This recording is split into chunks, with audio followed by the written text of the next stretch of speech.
Glad you asked. We got Project Rude Awakening, my 70 Nova. It's been on the street for about a year, but it's time to hit the track. Got a cart full of goodies, ready to get it there. Stay tuned and find out more. Episode of Wrench and Rev, we have twin Christopher Walkens. Well, what are you doing with the Nova? It seems to me it has inadequate carburetor. So put a 4-barrel on it. So first order of business, B-Ret's working on the carb swap over there. We're upgrading the carburetor to get a little more HP, a little more usability out of it. Let's go check it out.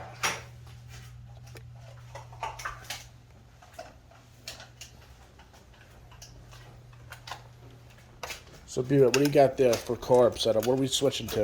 Well, what we have currently is the Holley 4160, which is a great carb and all. It's very streetable.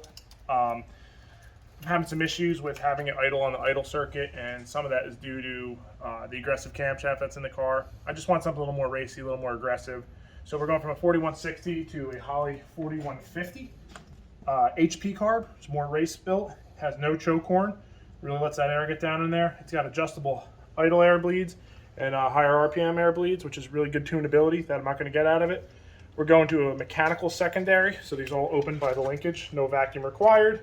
Kind of more instant with a lighter weight car, aggressive rear gear ratio. We can get away with something like that, or you can't always do that. So it's an actual double pumper, dual accelerator pumps, 4-corner idle air adjustments, where this is only 2. I'm just looking forward to getting something in there that's a little more appropriate for the raciness that we're going for with this car. Well, that looks like a pretty cool wrench. What's that all about? Well, it's an aluminum wrench, so it doesn't mar up the AN fittings. Keeps them looking good. We're actually going to be doing all new fuel line and all new fittings. I just picked this up from Bruce's Speed Shop, and happy to have it. I'm probably going to get another one so I can have a holding wrench. But yes, it's basically not to mar the finish.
Reuse that gasket now.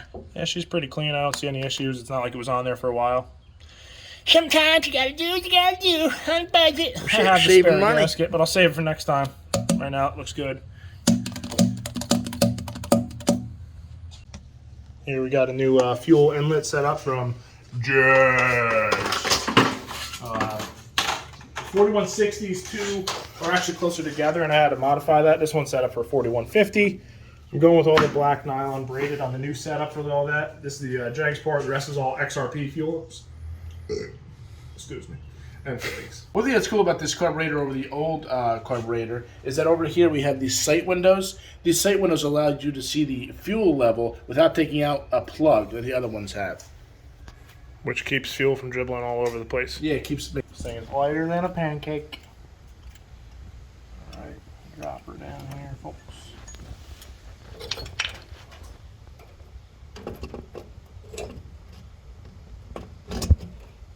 Let's redo that glory shot, huh?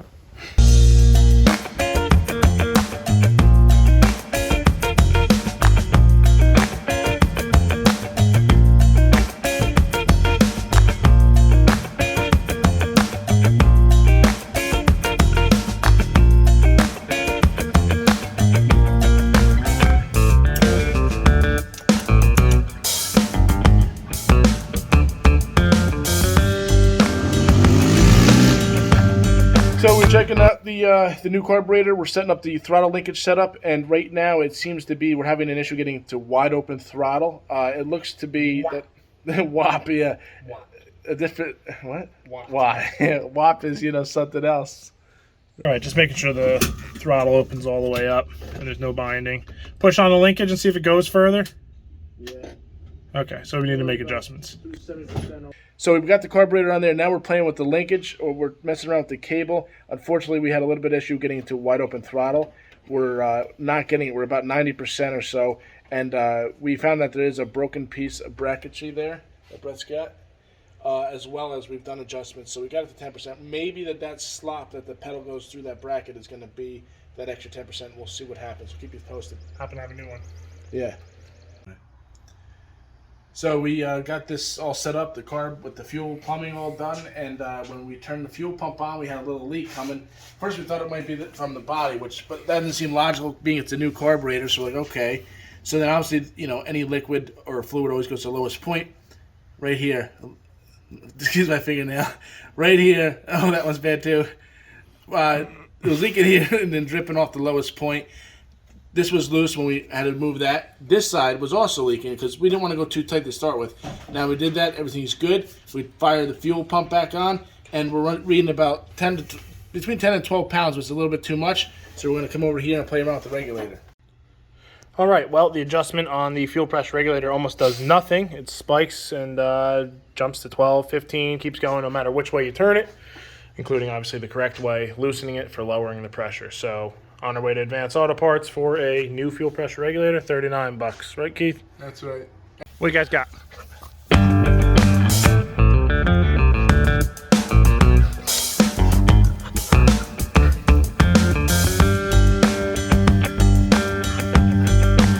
Sometimes the best toys can't be bought.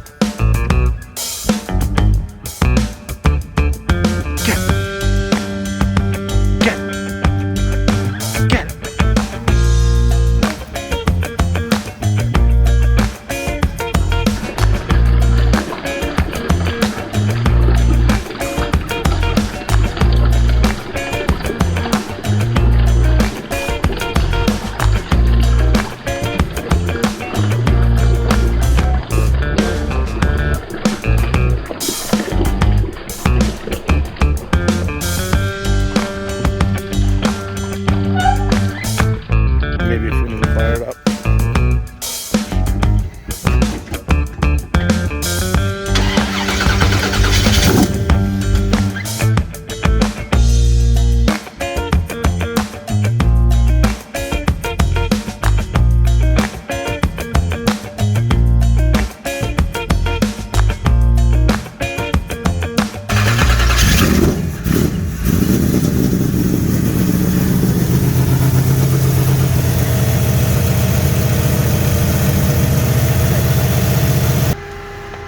Got the new card, man. It's moderately dialed in, so we're gonna take it for a ride and see how it does. Fuel pump is surging like wow. So I think it's time for it to go. Replace it with another one. Maybe be more diligent draining the fuel over the winter because the ethanol shit sucks. So, anyways, we're gonna take a ride and head into town.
it in the Rude Awakening car. Let's go.